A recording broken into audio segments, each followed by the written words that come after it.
From KBIA and the Reynolds Journalism Institute, on air and online, this is Intersection.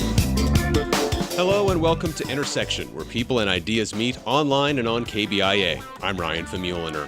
It's that time of year again when students across Columbia sharpen their pencils, pack their book bags, and prepare for the start of another school year. Tomorrow is the first full day of classes for Columbia Public Schools, and it marks the start of a number of changes for the district, such as new school board start times, new school bus routes, and a new comprehensive high school.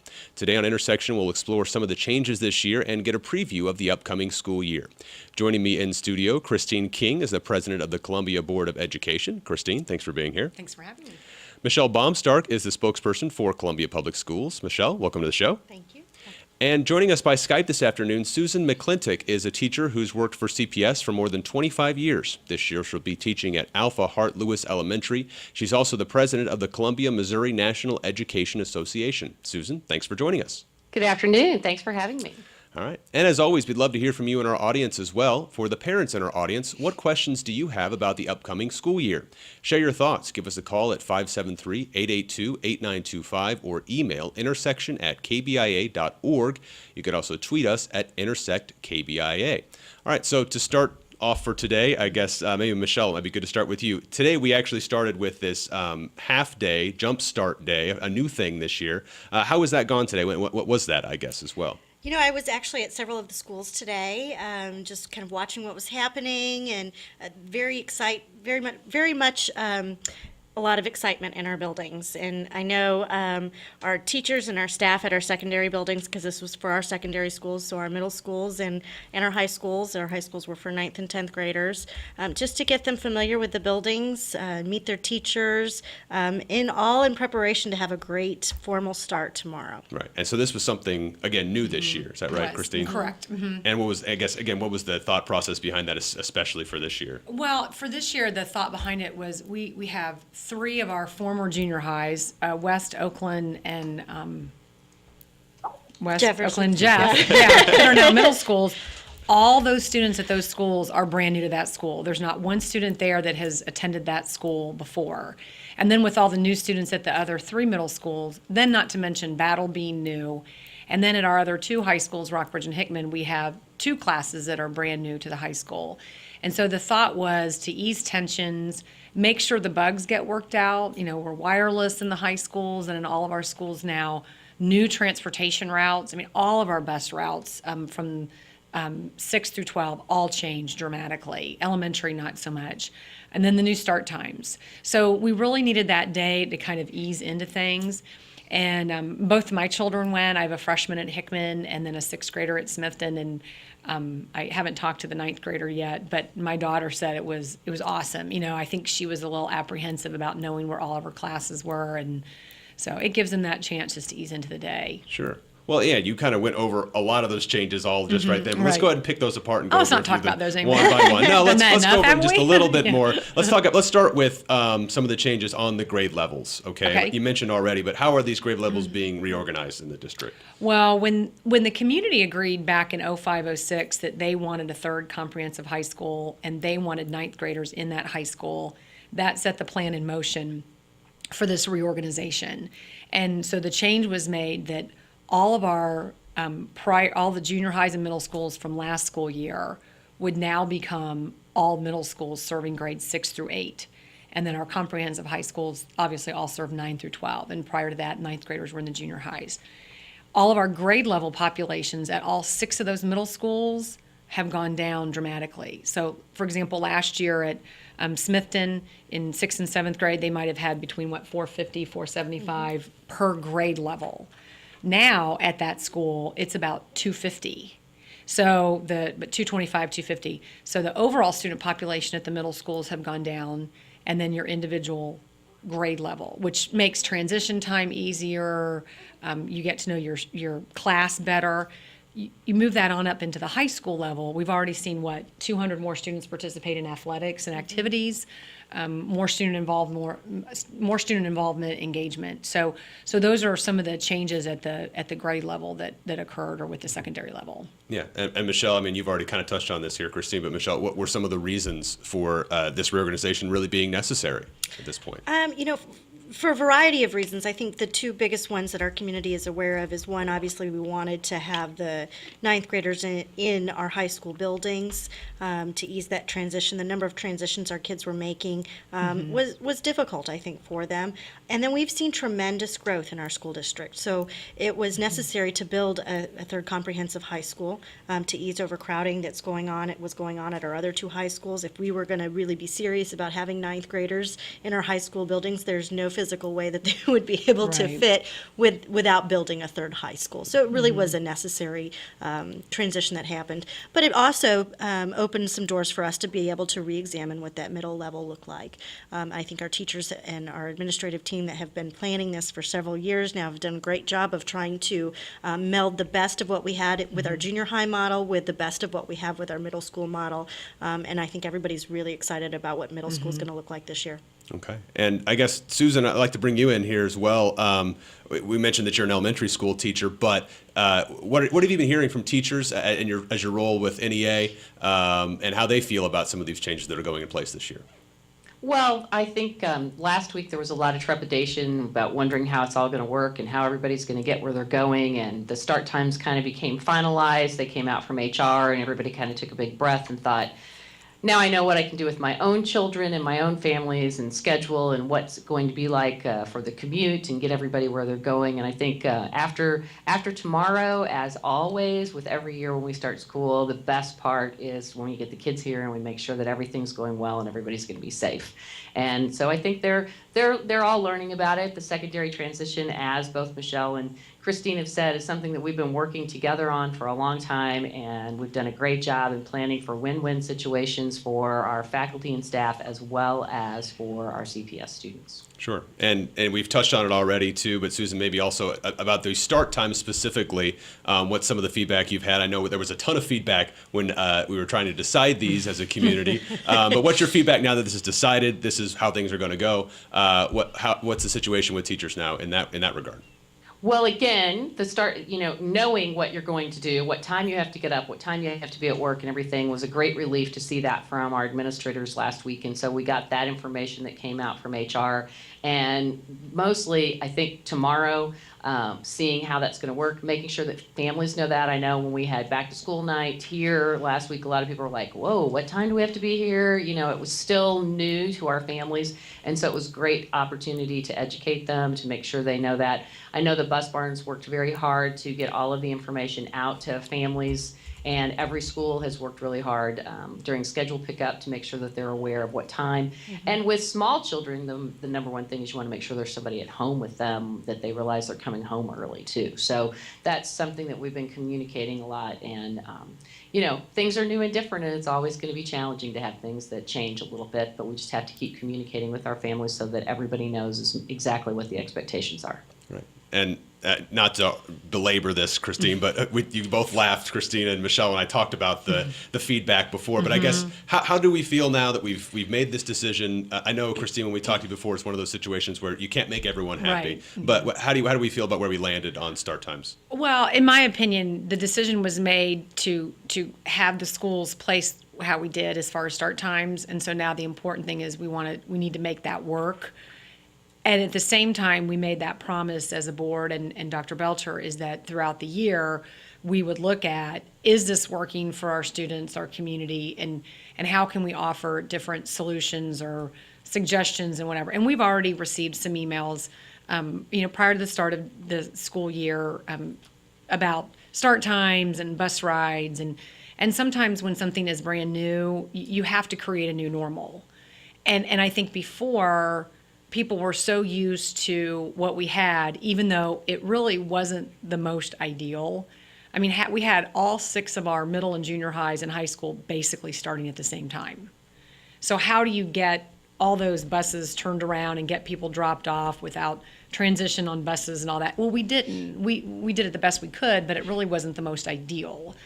And so now it's a new normal. By the time you have children and they grow up into the system, it will be a normal potentially to have high school start late and So, but we are receiving some feedback from some principals and teachers about what's working, what's not. The true test will be, can we get the kids to the school in time that we need to for breakfast and whatnot in the routes that we have planned. That will be the true test. Sure. And I've got my cheat sheet here. I'll just go over it. So middle schools are now starting at 7:30, all middle Correct. schools, high schools at 8:55, and then the elementary schools, it depends on which elementary school you go to. Right. We have some starting in the early block at 7:40, and then we have made some adjustments with Lee, Benton, and Ridgeway. They start at what, 7:55? There's a range for yeah. them, yeah. They share some buses. And there are small autonomous schools, and they're doing some unique things. And then the bulk of our elementary schools start at 8:20.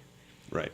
And so one thing to talk about too, I guess we've talked about this before, but the high schoolers specifically that are taking part in some of these extracurricular activities, right? So what's the situation for them, and what are it's obviously going to create some difficulties for some that are going to be staying later at night than they used to. Potentially. It's going to be we had challenges before with some students in activities that may or may not have, say, a ride home from an activity.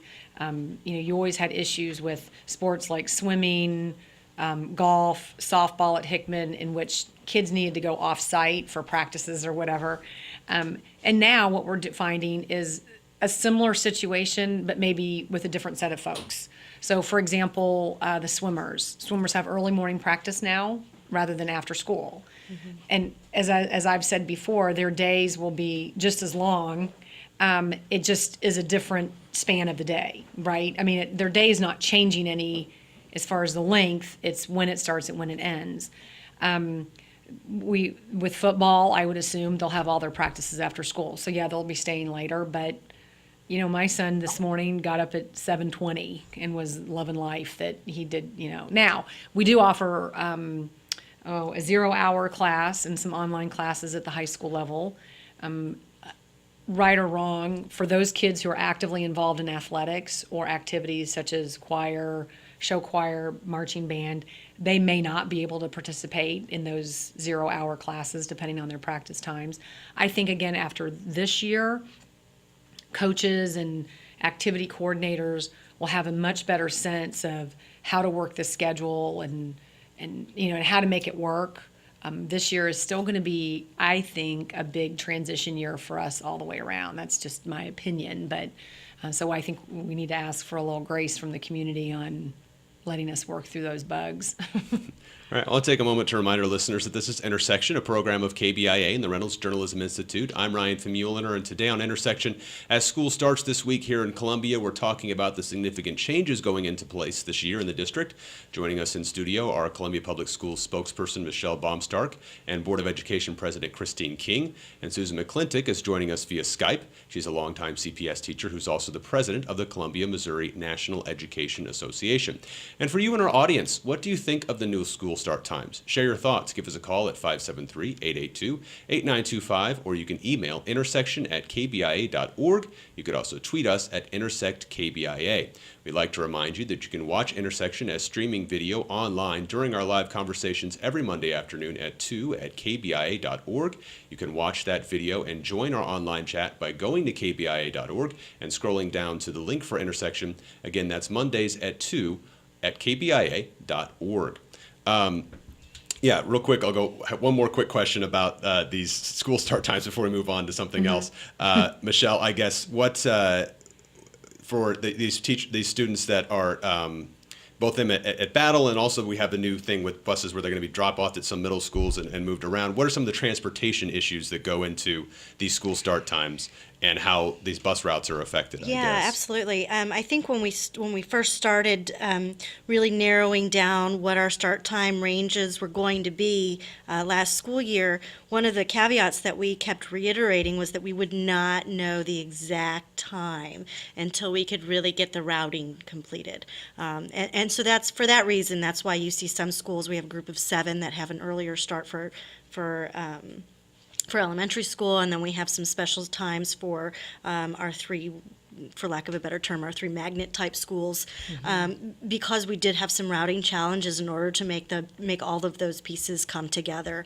But I really think that the bus drivers and our transportation department and our folks at First Student have really gone the extra mile this year to try to make sure that tomorrow and even today goes as smoothly as possible. They spent 2 days driving the routes, doing dry runs in the morning and dry runs in the afternoon to make sure that all those drivers are familiar with the routes. We are fully staffed with drivers. That's a great thing. That's a great thing. We have, for lack of a better term, a call center set up for that first few days of school when we know that we're going to have a lot of phone calls or people switching routes or questions, and it's not going to be perfect. And I think we all know that anytime you have a change of this magnitude and you're doing something for the first time, and now we're involving parents and students in that process, it's not going to be 100% perfect, but we're sure going to try real hard to make sure everything goes well.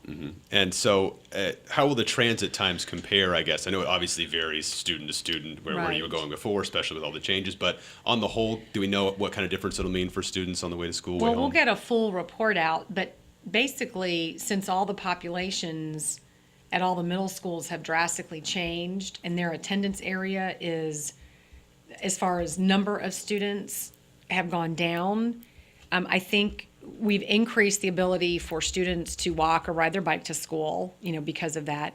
But we also changed the radius in which we provide transportation. Now, K through 8 will be anything greater than a mile. We provide that transportation, whereas before it was K7, right? I think is what it was, and then 8, 9 on up it was 2 miles. Is that right? With some of the challenges we have is because of where Battle is located. Most of the students that attend Battle need to ride the bus. So their drive times, I'm assuming, based on some of the preliminary stuff I've seen, have been some of the longer ride times. Now, we're hearing from some pockets of individuals that live in some of these areas that are not going to a middle school that is closer to their house, but going to another one, and then they're not happy with their ride time. However, their ride time from when the student is picked up to when they are dropped off at school for breakfast is just right around 30 minutes, if not a little less. And that's been the standard all along. It's just new to that family, And so we're going to have to make sure that we temper our opinions and look at the information and the data that we have versus when we get 1 or 2 emails of people that are still really upset about probably another topic you're going to want to talk about, the boundary decisions, because really what they're upset about is their boundary, not their drive time, in my opinion. And Susan, I guess, maybe specifically still talking about the Right. drive times, but Susan, what have you been hearing from parents and teachers? Are the people that are still upset, or is it just anxiety at this point since now things are happening? I am not hearing anybody who's been upset, but that's Christine's job to take all the people. So I am just hearing from people that they're just trying to work it out, make sure that they understand it, and that that they understand what to go through, and to communicate it with our families. And so I think even though they've gotten a letter, they've gotten those things, it's just that they understand what it is so that they can plan ahead for it and that they can get everybody where they need to be. I think the Jumpstart piece was very exciting for a lot of families, but it was also confusing because a lot of other families thought they started at school today as well, and so we had to kind of work through that a little bit and explain what was happening. But it's just part of it, building those relationships, which is what we do the best here in Columbia Public Schools, and that we reach out to the people and that we help work with them. And so you're hearing that from educators, they just want to make sure that their commute is down and that they can get their own families dropped off, kiddos to daycare or their own schools, and that they can also know what time they're leaving. And so they're very excited about having a defined day. Sure. And then I guess, Susan, moving on to the point that Christine brought up that we wanted to bring up anyway. Don't worry, you didn't I take know. us Oh, there. I knew you were going to go there. But the boundaries. What obviously a lot of changes for a lot of different parents and students throughout the district. What have you heard? I mean, again, there obviously was a lot of feedback throughout this process as well. But how do you feel about where they landed on some of these boundaries? You do hear some things where people are still like, well, I can see the school from where I live, but we've worked very, very hard, and there's been some great committee work, and it has been well planned, and incredible compliments to the district and to all of the committee work that people did it, because there was abundant of opportunity for people to have choices, and it is never going to be perfect. When you are moving almost 18,000 children one place or another from preschool to seniors in high school, and then you throw in our adult ed programs, nothing is going to be exactly perfect, but I think we've done a great job, and I'm really pleased with how it's going to turn out. And mostly what I hear is people are just excited, and one of my favorite things that Chris Belcher says is, education, we do change, and we do change well here in Columbia Public Schools, and we're working hard to make sure that our families are ready to go.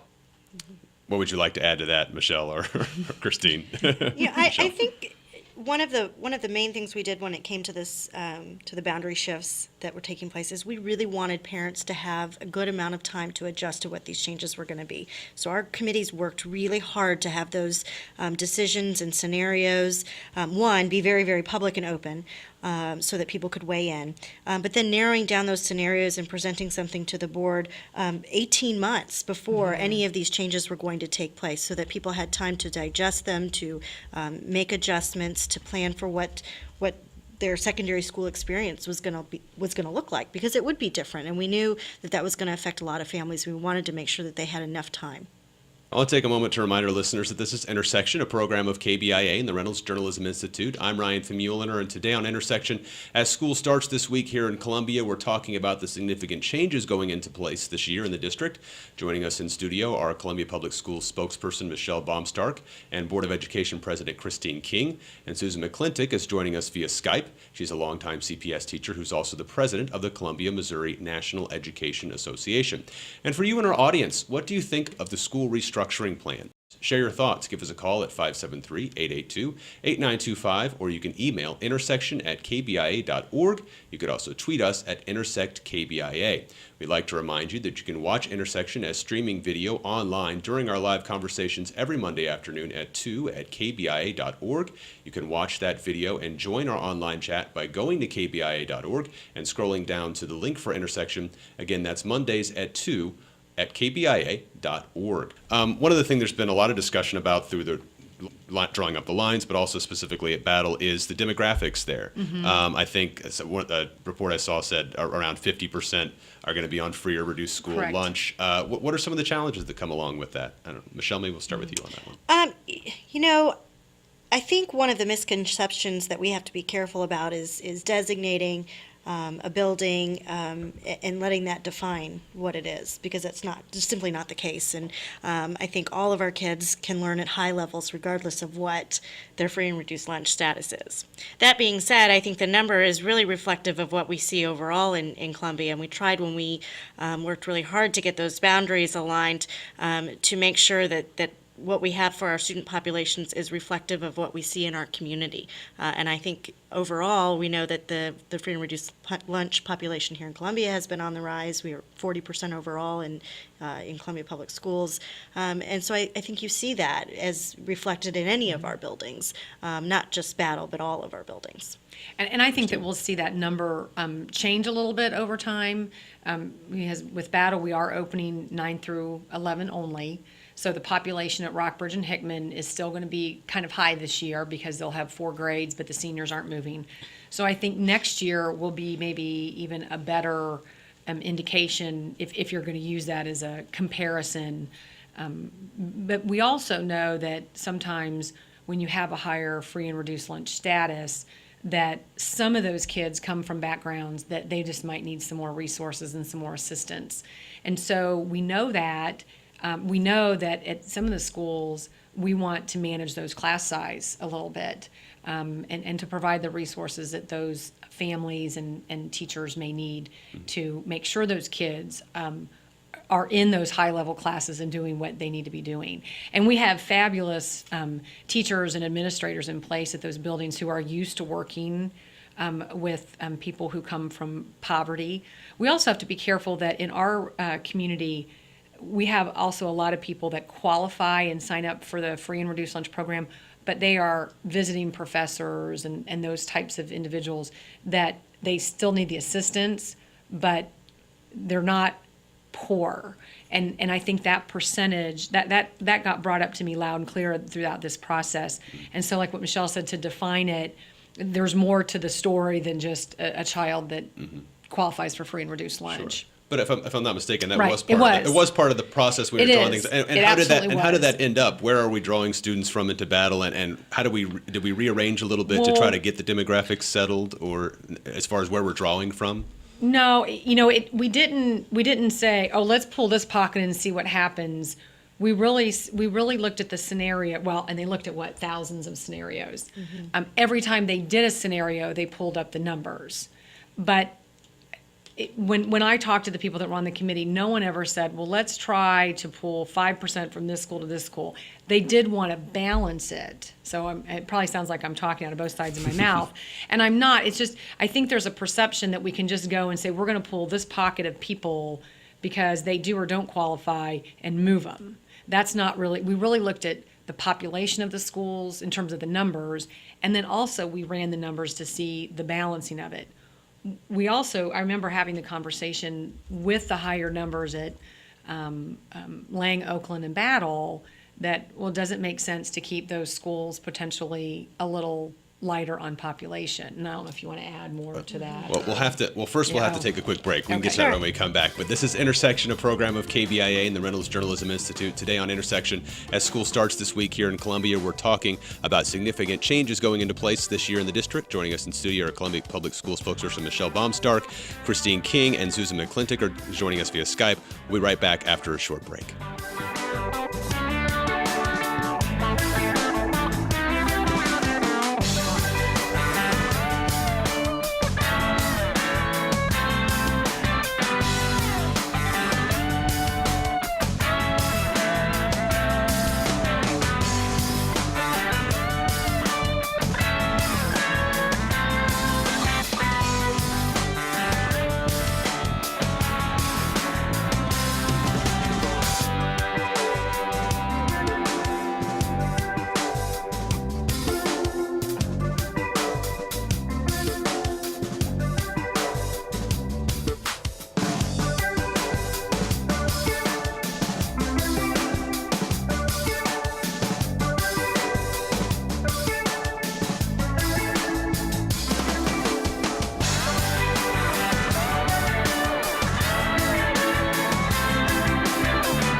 Welcome back to Intersection, a program of KBIA and the Reynolds Journalism Institute. I'm Ryan Famuliner, and today on Intersection, as school starts this week here in Columbia, we're talking about the significant changes going into place this year in the district. Joining us in studio are Columbia Public Schools spokesperson Michelle Baumstark and Columbia Board of Education President Christine King. And Susan McClintock is joining us via Skype. She's a longtime CPS teacher who's also the president of the Columbia, Missouri National Education Association. We'd love to hear from you in our audience today. What concerns do you have about the changes in the Columbia Public School District this year? Share your thoughts. Give us a call at 573-882-8925 or email intersection@kbia.org. You could also tweet us at IntersectKBIA, or you could join our online chat. And Michelle, if we can finish that thought we had to cut off right in the middle before we went to the break. We were talking about the demographics and what kind of role that played when drawing up the boundaries. What did Absolutely. The demographics is really just one of probably 30 factors that were considered as we went through developing all the different boundary scenarios, looking at everything from what would make natural boundaries, neighborhoods, looking at ages of kids, how many kids would be coming through 5 years from now, 10 years from now, to be able to project out what that would do should you move one neighborhood into a boundary area versus another. I really think it was a very comprehensive process getting down to where individual children were residing, so that they could try to make the best decisions possible. Just like in anything, and Susan said it, and Christine has said it, that we're not perfect. It's never going to be perfect, but we're certainly trying to do our best and to make the best decisions that we can for all of our kids. Okay. And moving on to something else now. Thanks for finishing that for us. But maybe there's more to talk about, but we'll move on. We were talking about Battle High School. Continuing on that, there's a new program there that's similar to one that already existed at Rockbridge with the preschool there. Michelle, maybe you could tell us a little bit about that program that's happening this year. About the preschool program? Yes, Yeah. yes. Well, we have, actually, we have a really great preschool program in general in Columbia Public Schools. It's funded through Title I Preschool, which is a federal entitlement grant that allows us to be able to have preschool classrooms, encourage more students to be able to be involved in a high-quality preschool program. We have a number of special preschools that we're offering in several of our high school buildings even, where we involve students in that process through some of their career technical courses that they can take related to childcare. We have a early childhood preschool facility. We took Field Elementary School, what many may remember was an elementary school, and converted that to be preschool classrooms as well as housing our gifted center. So that was a great way to repurpose a building as we moved kids into Alpha Heart. So I think we're pretty proud of the opportunities that we're able to offer when it comes to preschool and being able to offer quality preschool programs. Sure. And Susan, maybe you get your thoughts on that too. Specifically, I guess at Battle, the classroom there sounds pretty unique. You've got actually like a mirror where the students can see Right. into the other classroom, the preschool classroom. I think one of the great things it'll do is it shows our students how much we value education and how they could be part of it and would actually tap whether we have future educators in our schools and looking at it and what an amazing professional choice for them to get to make. And as Michelle said, our Title I programs are incredible, and if you are ever questioning what should go on there, you can get a chance to look at it yourself. The Title I programs that we do with our preschoolers are phenomenal. We're doing a good job of tracking our data, but when having been an elementary teacher for most of my career, when you see kiddos who come from the preschool programs that we do with 3 and 4-year-olds, and then they enter into our elementary program, we see them just really soar. And so we know that they know what school's about, their families have been involved, and it's helped them all to be great Columbia Public School students. And so the program that they have allows a lot of opportunity for observation, but it also allows a great, safe environment for those kids, and yet another place for Columbia Public School families to bring their children for preschool. One other thing we wanted to talk about again on the idea of changes this year. Who knows what I'm going to throw Yeah, at really. you? No, well, this school resource officers. There is a bit of a shift this year. Mainly middle schoolers, I guess, will notice the change. Right, yeah, Interesting. and we will have 4 resource officers, but none of the resource officers will be at the middle school level. So they'll be in the high schools, and then we have one at Core, and then we use an off-duty police officer at Douglas, which that has been the case. And then we have our 2 safety and security directors that peruse around and all that. Certainly, if something happens at a middle school building, we get a hold of either our security director or the police, and they come. I mean, if that happens, but we won't have that same presence. We believe that Columbia PD will still have a substation at Jeff Junior High this year. That went over very well last year. That got put into place. I think it was mid-year. Is that when that happened about? And really, that's just a place where the police officer can come and do his paperwork. But having that police officer presence is vital. We don't. There's that. Do you need it at the middle school level? Do you not?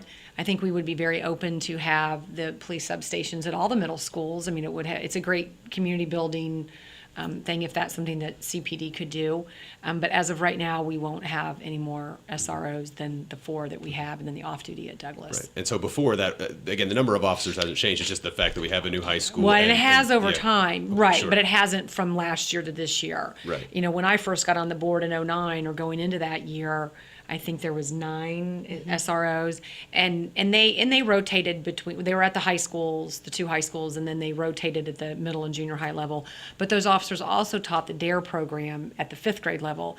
So, when you take into consideration all their duties, and then we did away with the DARE program. We reduced the number of SROs, which was a joint issue between us and CBT because of cost. Probably what they're focusing more on what they need to be focusing on. That the DARE program did take up, a fair amount of their time educating all the 5th grade classes in the district. So that's where we're at this year, and hopefully, I would like to see more SROs in our schools, but that's a big budget issue for both sides of the equation, not just us or Columbia Police Department. Sure. And so one of the questions, because we've got all these students coming to new schools Sure. too, what are some of the school safety plans, I guess, at schools as far as you have to be buzzed in? Are there any changes in that this year? What are the distinctions for, especially since we have so many parents with students at new schools this Right. year? Yes. Michelle? Yes. One of our goals great. this past year when we talked about safety and security changes, and we evaluate those every year to talk about what our safety and security plans are, where we have needs. And one of the goals that we had set for ourselves was that we would have the buzz-in system installed in all of our school buildings. And we are in a really good position to start out this school year. We did accomplish everything we had set out to do. We have buzz-in systems in all of our elementary schools. We have them at almost all of our secondary buildings, with the exception of Hickman and Rockbridge high schools. There's some traffic flow issues with kids going in and out of various doors, and you've got the Career Center adjacent to Rockbridge and kids needing to go in and out for class. So those larger buildings do present some challenges as far as retrofitting those. West will have their buzz-in system installed later on this year. We're abutting against the air conditioning project that has been going on there. And that was probably as a little bit well. more important to get that Yeah, done. yeah, we had to prioritize, getting the air conditioning done, and that of course presents some challenges when you're installing air conditioning in an older building over a 16-week period, just trying to get that done during the summer. So we're really proud that we've accomplished that. As much as we did over the summer. So we're really excited about that new buzz-in system, and I know that it will make our families and our students and our staff feel safer in our buildings, which is what we always want. We want people to feel safe when they come to school. Some of the other changes, of course, is going through and evaluating our lighting, our security camera placement, making sure that all of those are up and operational. We replaced all of our two-way radios. That was a huge undertaking to be able to do that, but that will certainly keep lines of communication open during a crisis situation, being able to respond to each other quickly in a timely manner and take care of any issues that may arise. We have approximately 700 security cameras in Columbia Public Schools with live monitoring for those available. So, we're doing everything we can to try to make sure that our buildings are safe. Sure. And I guess, Susan, have you heard much from teachers or parents on this and how they feel about the current safety procedures in the area and any changes in the last couple of years? Well, most of them haven't experienced the buzz-in system yet, so I'm sure that they will be looking to that. But from the employee standpoint, that has been a big concern of theirs about how to be safe, because it's our job to make sure that we're keeping all of these kids safe. And so that's been something that's been very important to our employees. CMNEA members have told me over and over again about safety and security and how to manage that, and that they want to have as much input, and they are very pleased to see that we are moving forward to try to do things. And it's a great way to do it in a preventative mode instead of reactive, because it gives us a chance to look at all of those things and go through and make sure. But it is a high priority for teachers in the classroom and how to go through. We always have safety and security plans, but just to take one more step to make sure we go through and plan for fire and storms and all of those things, but to do this next step to make sure who is coming in and out of our buildings. And then you want to make everybody feel welcome, so that's another piece of it, but yet you have to turn around and make sure that what you're doing is all safe, because we're responsible for all of these people who are here. And I will add, when we built Alpha Hart and our two newest elementary schools that will be built here in the next couple years, the plan is that you build a school with security in mind. So at Alpha Hart, when you walk in, if you're a stranger to the building and you don't know where you go, you have to go to the office. You go into some of these older buildings, and even you go in, and if you're not familiar with the building, you walk in and you're like, where's the office? And it's very easy to get turned around. And the other thing that I think that we have done a good job, because I saw it, my daughter was a fifth grader at Paxton Keeley last year, and they did put in the buzzer system midway through the year last year. They also talked to office staff about, it's great that the office looks real pretty with plants and everything, but you want a clear vision from your office, wherever you sit as a support person, out to the building. And I noticed that at at many of the buildings that, where they used to have, big stuff up all cleared off, and that's also a cultural change for some of these employees to get rid of their things that they've had for a long time that helps make their area neat or feel like home or whatever the case may be. So. Yeah. One of the things we were actually able to do before the start of this school year, thanks to Carl Edwards, who is a NASCAR driver who happens to live here in Columbia, was he was funded for us to be able to have safety awareness training. And that's one of those things that we talk about being aware of your environment and making that opportunity available to all of our employees to attend that, to become more culturally aware of what their surroundings are, to be able to recognize situations that make you uncomfortable and how to react to those types of things. So it's something obviously that we are very cognizant of and want to make sure that all of our employees have the opportunity to experience some of those trainings. Okay. Let's move on now to another topic that's been a hot button issue for a couple of years now and will continue to be, and that is Common Core standards. So where is Columbia in that process right now?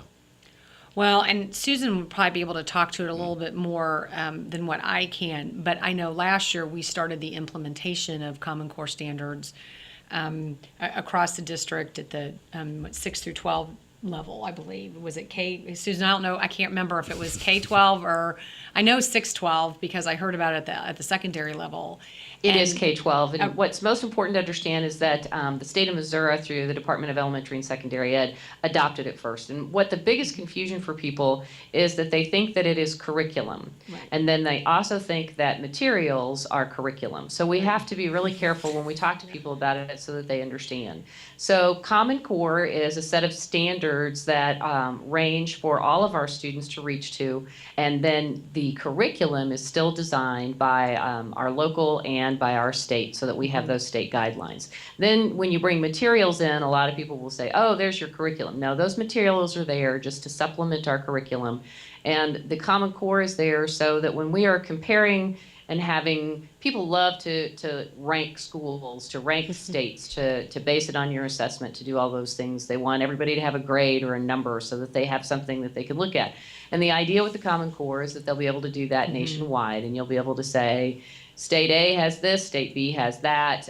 They have the exact same things, and we're comparing them so that we're not comparing apples and bicycles instead of just apples and oranges. So when we look at things and we'll be able to do that, then we'll have a better idea of where public education is, and it's not nearly as abysmal as people like to pretend that it is. We really have some fantastic things that are happening in public ed, and we're hoping the Common Core will allow, plus there's some great standards that are going to set our kids up for fantastic things. So locally, we've been working on this for all last year, and we've had some intensive things already this year that we're looking at it. Our writing program is going to be completely tied to this. We are trying to get well ahead of the changes. And like I said earlier, everything changes in education. We like to pretend that we're still doing it the same way we did when we were kids, but really that's not true at all. And there isn't anything that I'm doing this year that I did 27 years ago when I started teaching. So everything is completely different all the time.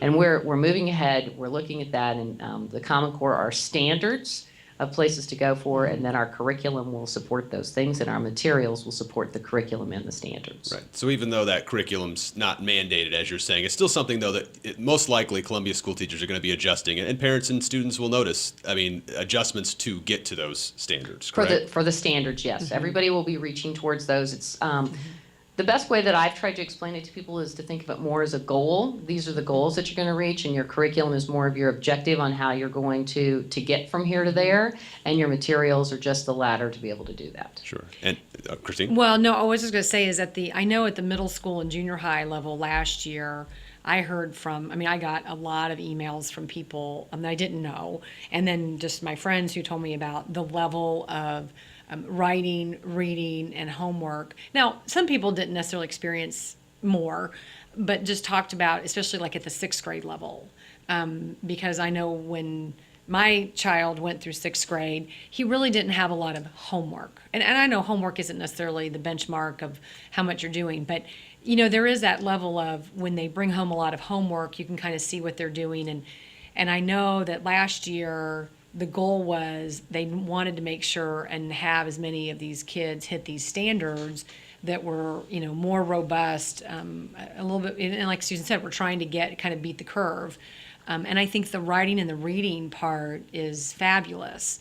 I talked to an elementary teacher who was talking about the change in the writing program that they were working on this summer. And we kind of tend to focus on reading, but if a child doesn't know how to write or express their thoughts and ideas, and so most of the Common Core standards, there's a little bit more of an emphasis on the nonfiction reading, so Johnny can't always go and pick that fun little fiction book that he always picked to read. I think that's pretty amazing. But, what I told parents is that if the homework is too much and it's straining the family, if a kid is spending 3 and 4 hours in 6th and 7th grade on homework, that's a conversation you need to have with either the school principal or the teachers to find out what really does the student need to do. Because we don't want a 6th grader to have 4 hours of homework every night. But I think our school communities felt it, and I know that our teachers felt it last year. I know that the school that my son went to at West, when we went to the back to school night, every teacher, and I was so pleased to hear this, every teacher talked about the importance of these Common Core standards and attempted to prep parents. Now, it was so hot in the building because we didn't have air. Most of the parents had a glazed over look. But, I think parents now this year it's starting to sink in that these Common Core standards are richer, they're more robust. We're focusing a lot on the nonfiction reading, more writing, integrating the writing into everything. So hopefully everyone will start to understand what we're doing a little bit better than maybe what happened last year. Sure. And Susan, I guess I'd like to get a feeling from you too on how teachers feel about these. Are they excited about these changes? The phrase teaching to a test is definitely thrown around like a 4-letter word among educators. How do these standards change, I guess, the way people feel about what these standards are and what the goals are of education in the state? I think that people are still learning. So as the word I've used a couple times, there's still a trepidation about what's going to happen and how they're feeling about it. And so they're looking at how they're going to weave this in, how they're going to make sure that they master it. And as we move from one set of assessments to another, it's always a big learning curve. What's great is that we have done that more in parts this time as we were making these transitions, because change is inevitable in education always. And so we're doing it in slower increments and allowing people to weave that in and make sure that we do it. They are high standards. They are really pushing kids to be more literate. As Christine said, writing, we who have worked in literacy balanced classrooms have always done writing in every aspect. And so it's really exciting to see how that's going to be valued and how that's going to be pushed through. And then it just takes our kids to support them, because we know that even though there are places for kids to work in the vocational areas and everything, they're still going to have to be communicators verbally and written to be able to be successful in the world where they're going to graduate into. So whether they choose the vocational route or they choose to go to college, they are going to have those type of skills. And so this standard sets it even higher and allows it to just keep pushing that in and at every grade level, and so that you continue to pull it through. So from kindergarten through 12th grade, we'll be looking at all of those standards, helping and pushing. The same thing in math. In a literacy balanced classroom where I've taught for years and years, you always did writing and convinced people and looked at your opinion and did that. And now we'll be able to assess that and show how kids can use those learning. So. Okay. We'll take a moment to remind our listeners that this is Intersection, a program of KBIA and the Reynolds Journalism Institute. I'm Ryan Famuliner, and today on Intersection, as school starts this week here in Columbia, we're talking about the significant changes going into place this year in the district. Joining us in studio are Columbia Public Schools spokesperson Michelle Baumstark and Columbia Board of Education President Christine King. And Susan McClintock is joining us via Skype. She's a longtime CPS teacher who's also the president of the Columbia Missouri National Education Association. We'd love to hear from you and our audience as well. Is your child going to attend Battle High School this year? What do you want to know about the school and how it fits into the district's plans? Let us know by giving us a call at 573-882-8925, or you can email intersection@kbia.org. You could also tweet us at intersectkbia. So now we should move on to something we don't know a whole lot about just yet, but that is House Bill 253.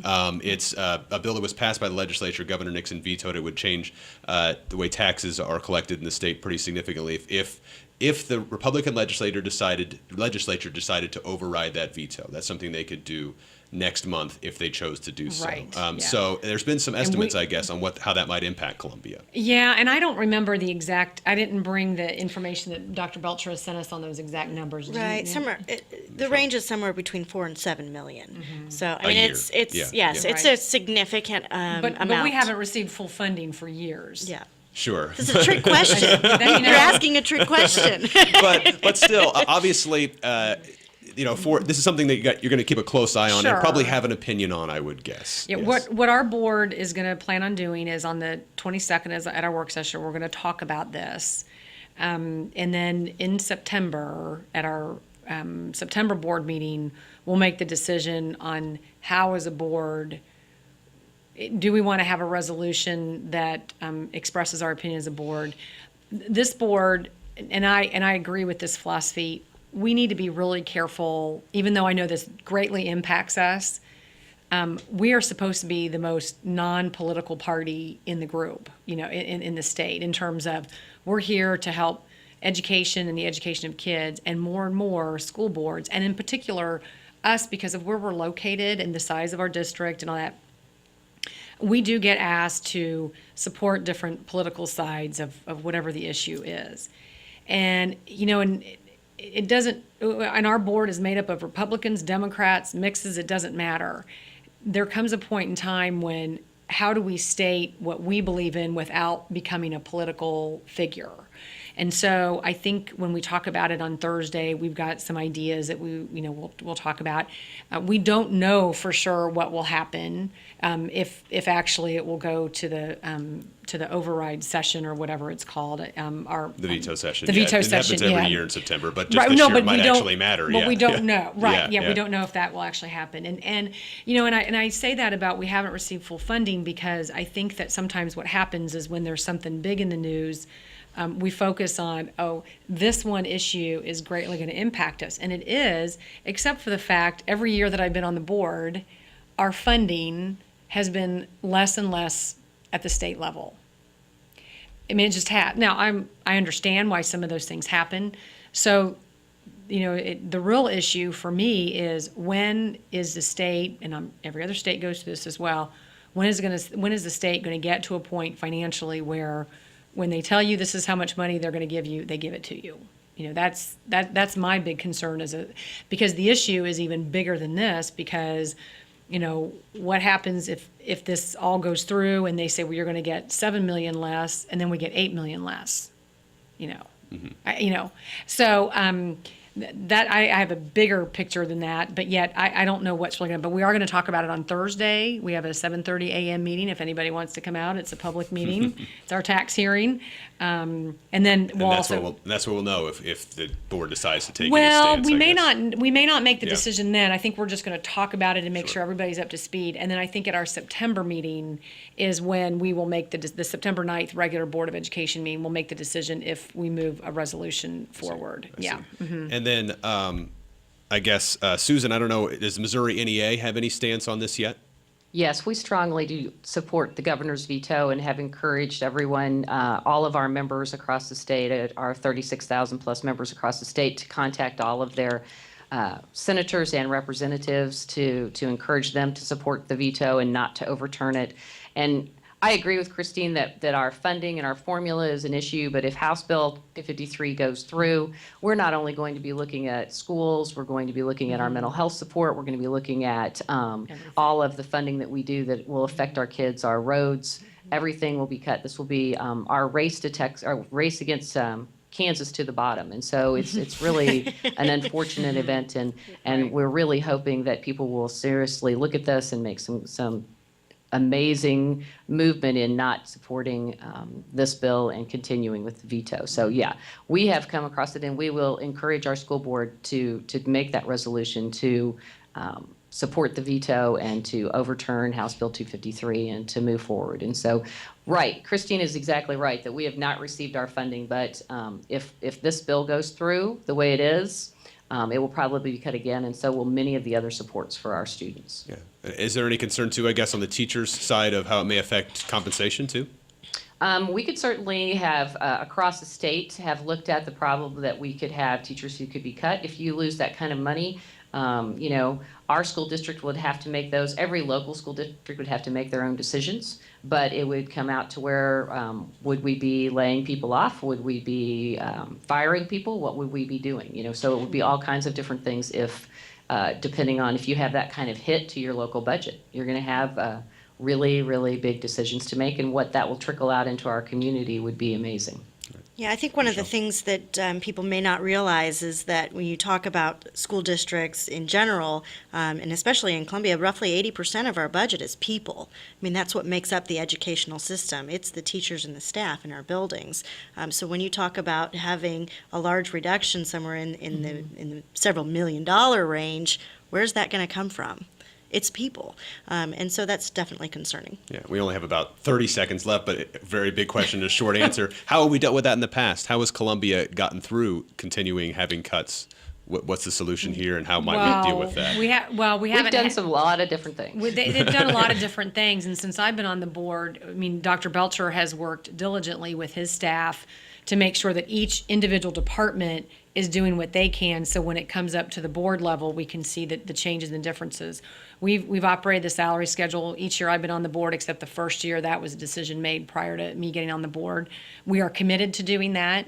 And if this does go through and you have to either lay people off or freeze salary schedules or do anything like that, that impacts your local economy.